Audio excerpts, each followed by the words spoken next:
All right, next game, Bills at the Jets. The line opened up -9.5. It's up to 13.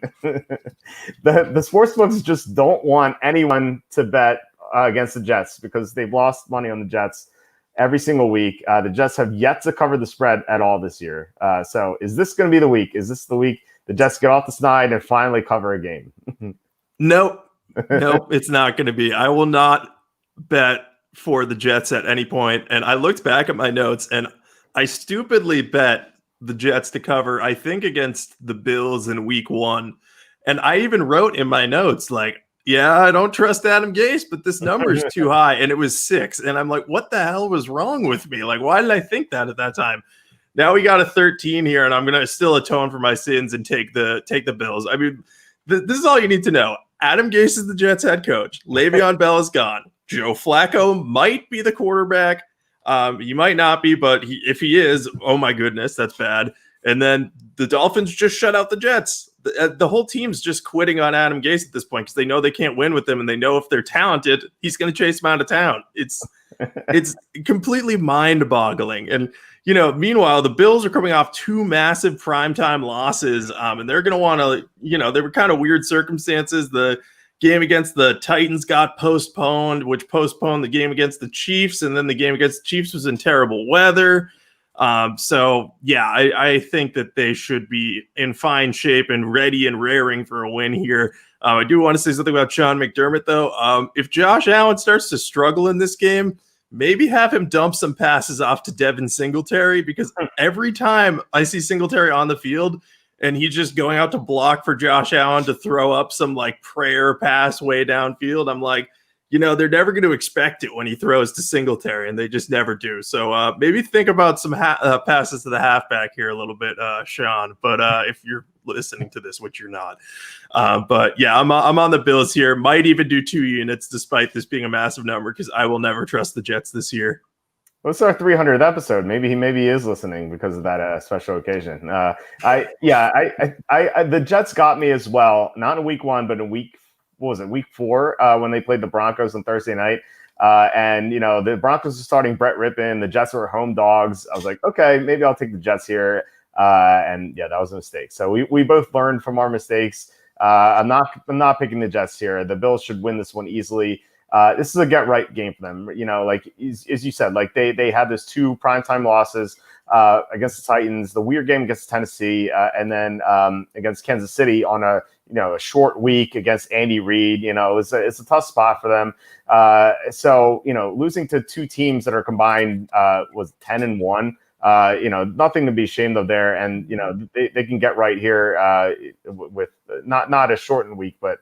On a shortened week, but like still, I don't think they need more time to prepare or make adjustments for the Jets. So my question to you is, so like at some point you have to bet the Jets, because like if this line were Bills by 64, you would obviously bet the Jets and you would make money because the Bills are not going to win this game by 64 points. So like what is the line? I'm curious. What is the number that you would need to actually bet real money on the Jets? Oh man, you asked this question last year, I think, on the Dolphins at one point, and I had so much trouble with this one.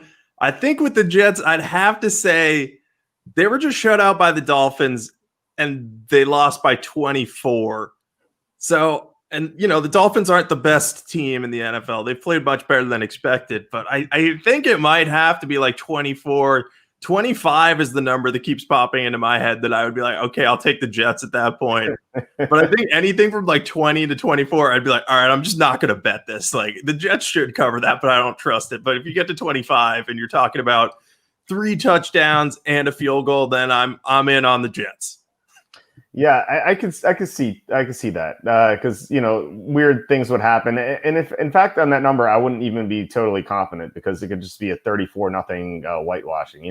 So I think I probably agree with you. It'd probably be like 26. Because like I remember a spread. It was like between the Jaguars and the Broncos when Peyton Manning was in his prime with Denver, and the line was like Broncos by 27.5 or something like that. And they were at home, and I think they won by 21. So like that's one of the largest spreads I've ever seen.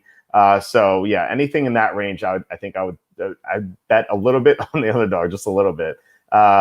Any worry for a backdoor cover? Oh, hey, pal is asking. I mean, look. The thing is, like, it could happen. There could be weird fumbles. The Bills could lose a fumble and it's return for a touchdown. There could be a kickoff return for a touchdown, punt return for a touchdown. Like, weird things could happen with these large spreads, which is why I don't want to bet too much on them. Like that's my concern. So there can definitely be a backdoor cover for sure. But I'm still confident that the Bills cover. What do you think?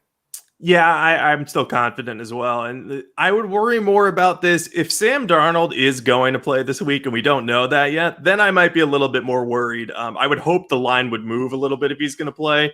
If it's Joe Flacco, I have no worry about it. Sam Darnold, I actually think has some talent and at the very least can move, which is very helpful because Joe Flacco, watching him try to scramble away from things is just sad at this point. So, yeah, if Darnold plays, maybe a little worry about a backdoor cover on this number, but not too much. Yeah, I'm actually disappointed that James Morgan's not playing, the rookie quarterback from Florida International. I think he could be good. Definitely better than Flacco. So I want to see him play.